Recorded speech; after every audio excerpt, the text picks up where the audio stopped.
Mesdames et messieurs, merci d'être avec nous pour ce journal. Comme prévu, les responsables du FNDC arrêtés le week-end dernier étaient ce vendredi encore devant les tribunaux. Ils sont jugés pour avoir appelé à manifester lundi contre un éventuel troisième mandat pour Alpha Condé. Nos reporters déployés dans les tribunaux de Dixine et Mafanko seront là pour plus de détails. Et puis nous parlerons de ce triste anniversaire. Il y a 48 ans, 70 Guinéens ont été exécutés à Conakry et à l'intérieur du pays. C'était la nuit du 17 au 18 octobre 1971.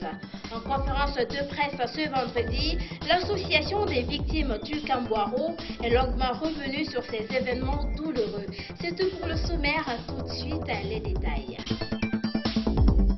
Mesdames, téléspectateurs, bonsoir et bienvenue. Je vous l'annonçais dans les titres. Comme prévu, les procès FNDC sur fond de parade judiciaire se sont tenus ce vendredi au même moment à Conakry et à l'intérieur du pays. Le coordinateur de ce bloc anti-troisième mandat et beaucoup d'autres meneurs du mouvement étaient au tribunal de Dixine toute la journée.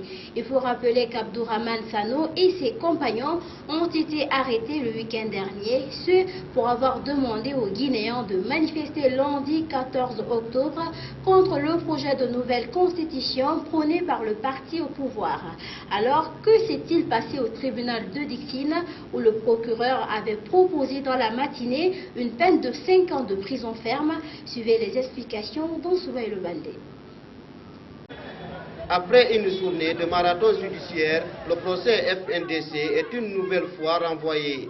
Abdourahmane Sano et consorts doivent donc attendre jusqu'à mardi prochain pour connaître le sort qui leur est réservé.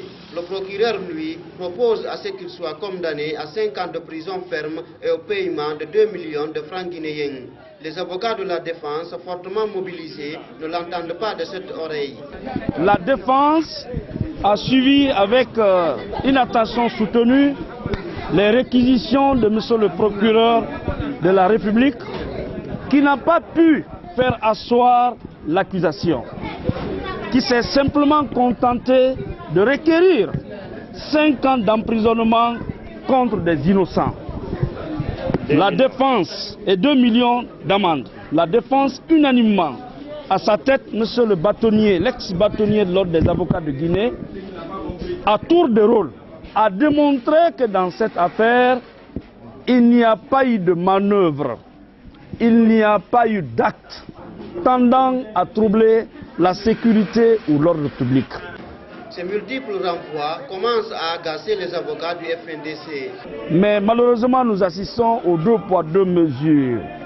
J'ai à peine de parler parce qu'une fois encore, ce sont des innocents qui vont retourner en prison pour y rester pendant des jours et des jours. Parce que l'affaire a été mise en délibéré pour le mardi, alors que le juge, après plus de 6 heures de débat, aurait pu prendre sa décision sous siège, comme l'a été le cas de Boké. À Boké, le juge a tranché, il a libéré tout le monde. À Mafanko, d'autres ont été mis en liberté. À Koya, le juge de Koya a libéré tout le monde. À Kankan, ils ont été déclarés non coupables, même si par ailleurs, ils continuent à rester en prison sous la base d'un appel qui n'est pas prévu par la loi. Donc, une fois de plus, nous restons confiants, nous restons sereins. Il faut signaler que tous les prévenus ont plaidé non coupables. Il revient au président du tribunal de trancher le mardi prochain. Toujours ce vendredi, un autre groupe des leaders du FNDC, arrêtés pour les mêmes motifs, était au tribunal de Mafanko, eux aussi toute la journée. Il s'agit entre autres de l'ancien Regaman Eli Kamano, devenu homme politique, et le responsable de la jeunesse de l'UFR, Badra Kone. Mamadou Tanouba et Abdoulaye Keita y étaient, suivez leur compte rendu. C'est la vérité qui triomphe. Tous nos clients seront purement et simplement relâchés pour délit non établi à leur encontre. De toute façon, le tribunal a mis en délibéré des dossiers pour décision être rendue le mardi. Et 5 de nos clients ont été mis à notre disposition, à charge pour nous de revenir avec eux le mardi. Parmi ces 5 de nos clients, il y a une femme qui est nourrice, là, il faut le souligner. Et ce qui aujourd'hui reste clair, c'est que le mouvement lancé par le FNDC, dont nous sommes les conseils, ce mouvement est devenu irréversible. Déjà, nous avons de l'espoir que ce tribunal fera la même chose que le tribunal de Boké, que le tribunal de Koya, que le tribunal de Koya, et que le tribunal de Kankan et de Dubreka. Donc, ce qui reste clair, c'est que nous finirons par triompher à Moulanfé. La nuit du 17 au 18 octobre 1971, c'est une autre page sombre de l'histoire sociopolitique guinéenne. Ce jour-là, environ 70 personnes ont été tuées à travers le pays, soit par fusillade ou par pendaison. Ce vendredi matin, les responsables de l'association des victimes du Camboiro ont commémoré ce triste anniversaire sur fond de critiques acerbes à l'encontre du régime de Sékou Touré qui aurait ordonné ces crimes de masse pour satisfaire aux prédications de ces marabouts. Suivez les détails avec Omar Kondé. Le 18 octobre 1971 est un jour sombre dans l'histoire de la Guinée que l'association des victimes du Camboiro commémore chaque année, ce depuis la chute du régime Sékou Touré.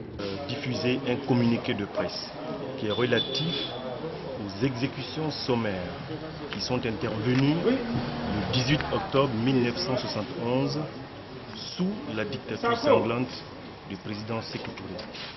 Chaque année, nous commémorons ces dates.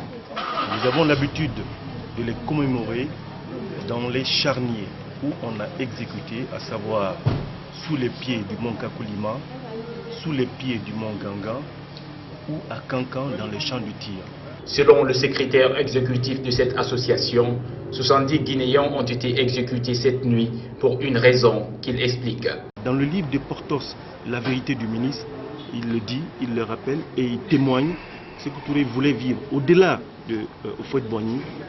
En 1971, le président Houphouët-Boigny en 1911 avait 70 ans, donc il fallait sacrifier 70 Guinéens pour qu'ils puissent vivre au-delà de Houphouët-Boigny.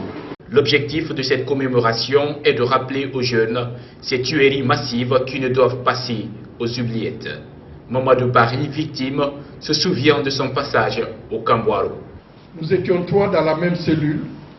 On est venu sortir mes 2 compagnons, Ibrahim Abba, le gouverneur, et son frère. Et quelques minutes après, je l'ai entendu crier « Tuez-moi, mais épargnez mon frère ». C'était 2 frères de même mère. Mais naturellement, ils n'ont pas été écoutés. Ils ont été exécutés dans cette nuit. Nimasso, elle, en appelle à une prise de conscience des Guinéens. La Guinée, il faut que ça change. Il faut qu'on change. On est devenu méchant. On est devenu malhonnête. On est devenu égoïste. À présent, direction Espagne, plus précisément en Catalogne, où de nombreux manifestants sont sortis ce vendredi encore, cette fois-ci pour une grève générale. Ils sont venus à pied de toutes les régions pour converger vers Barcelone. Ils dénoncent les lourdes peines prononcées contre les dirigeants séparatistes. À cause de la tension particulièrement vive, le classico initialement prévu ce vendredi entre Real Madrid et le FC Barcelone a été reporté. Il y a encore quelques jours, il était en tête de file aux côtés des manifestants indépendantistes catalans à Bruxelles. Ce matin, Carles Puigdemont, l'ancien président indépendantiste catalan, était entendu à sa propre initiative par la justice belge suite au nouveau mandat d'arrêt européen lancé à son encontre lundi par la justice espagnole. Il en est ressorti libre. Mais depuis lundi justement, la colère monte dans la rue. Liberté, c'est ce que réclament ces indépendantistes catalans depuis la condamnation par la justice espagnole de dirigeants indépendantistes à de très lourdes peines pour avoir participé à la tentative de sécession de 2017. Ce vendredi, ils sont appelés à la grève générale entraînée par le mouvement Tsunami démocratique. Venu de toute la Catalogne à pied, ils entendent converger vers le centre de Barcelone pour une manifestation monstre prévue à 16h. Si le gouvernement catalan condamne les violences de ces derniers jours, il n'en démord pas. Des solutions doivent être trouvées avec le gouvernement espagnol, quitte à mettre en place un nouveau référendum. La seule façon de résoudre ça, c'est à travers la démocratie. Ils ont fait en Écosse, ils ont fait au Québec, sans conflit social. C'est la façon dont on fait les choses dans le siècle XXIe et en Europe occidentale. La scène politique n'est pas la seule à être agitée. Suite aux troubles en Catalogne, Pedro Sánchez menace de mettre en place l'état d'urgence. Pour l'heure, le classico prévu ce vendredi entre Barça et le Real Madrid a été annulé. Autre pays, autre contestation. Le Liban aussi est confronté à des manifestations de rue. Là-bas, avec la pression populaire, le gouvernement a fini par renoncer à son projet de taxe sur les appels effectués via des applications de messagerie sur Internet. Mais apparemment, cette renonciation aux mesures d'austérité ne suffit plus. Les protestataires demandent désormais le départ du gouvernement. Reportage. Ils sont de nouveau nombreux dans la capitale libanaise, rassemblés devant le quartier général du gouvernement pour réclamer sa démission. Je suis totalement avec les manifestants. Quand on regarde le coût de la vie, moi j'ai 3 enfants, je travaille tous les jours pour les nourrir et j'y arrive pas. En revanche, je suis contre le vandalisme dans les rues. Beyrouth s'est réveillé ce vendredi avec les stigmates des manifestations de la veille. Jeudi soir, une foule immense a envahi la capitale libanaise pour protester contre les mesures d'austérité appliquées par le gouvernement et notamment l'instauration d'une taxe pour les appels passés via les applications de messagerie Internet. Le gouvernement annonce dans la soirée renoncer à cette taxe, mais cela ne suffit pas à calmer les manifestants. Les forces de l'ordre ont dispersé la foule à coups de gaz lacrymogène. Jeïta, Jounieh, Tripoli, la colère gronde dans tout le pays. Il n'y a aucun parti politique derrière nous, c'est juste le peuple contre l'État. Beaucoup de routes demeurent bloquées et aujourd'hui, banques, écoles et universités sont restées portes closes de peur que la situation ne dérape. Depuis plusieurs semaines, la tension est montée d'un cran depuis le vote en juillet dernier d'un budget d'austérité et la mise en place de réformes visant à éponger la dette abyssale qui ronge le pays. Un pays qui connaît depuis plusieurs années une dégradation de son économie, souffrant notamment de la guerre en Syrie voisine. Coût de la vie, corruption au sein même du gouvernement, les revendications sont nombreuses. Le président Michel Aoun a annoncé ce vendredi une réunion de crise du gouvernement. 9 jours après le début de son offensive dans le nord de la Syrie, le président turc accepte un cessez-le-feu. Mais attention, Recep Tayyip Erdogan pose une condition. Pour qu'il n'ordonne plus d'autres bombardements, il faudrait que les forces kurdes quittent complètement la zone dans 5 jours. Donald Trump a salué son homologue turc pour ce acte. Suivez. La trêve n'aura été que de courte durée. Vendredi matin, des combats sporadiques ont été observés à Ras Al-Ain, au nord de la Syrie, où les affrontements sévissent depuis maintenant 8 jours. Les forces kurdes dénoncent une violation de l'armée turque. Car il y a moins de 24 heures, le vice-président américain se rendait à Ankara pour réclamer un cessez-le-feu. En échange, l'abandon avec effet immédiat des sanctions américaines contre la Turquie. Ces négociations fructueuses avaient alors conduit à la suspension de l'offensive en Syrie, une victoire dont s'est félicité Donald Trump. Je veux juste remercier le président Erdogan. C'est l'un de mes amis et je suis heureux que nous n'ayons pas eu de problème. Parce que franchement, c'est un sacré leader. C'est un homme dur, un homme fort et il a fait ce qu'il fallait faire. Les autorités turques sont quant à elles restées plus prudentes. Elles ont très rapidement nuancé les propos du président américain. Ce n'est pas un cessez-le-feu. Les cessez-le-feu ne peuvent être conclus qu'entre 2 parties légitimes. Nous ne faisons que suspendre l'opération pour permettre aux groupes terroristes qui sont la cible de l'opération de se retirer de la zone de sécurité. D'après l'Observatoire syrien des droits de l'homme, il serait plus de 300 000 à avoir quitté la région depuis le début de l'offensive et la plupart espèrent ne plus jamais revenir en Syrie. C'est la fin de cette grande édition d'information réalisée par toute l'équipe de Gangan RTV.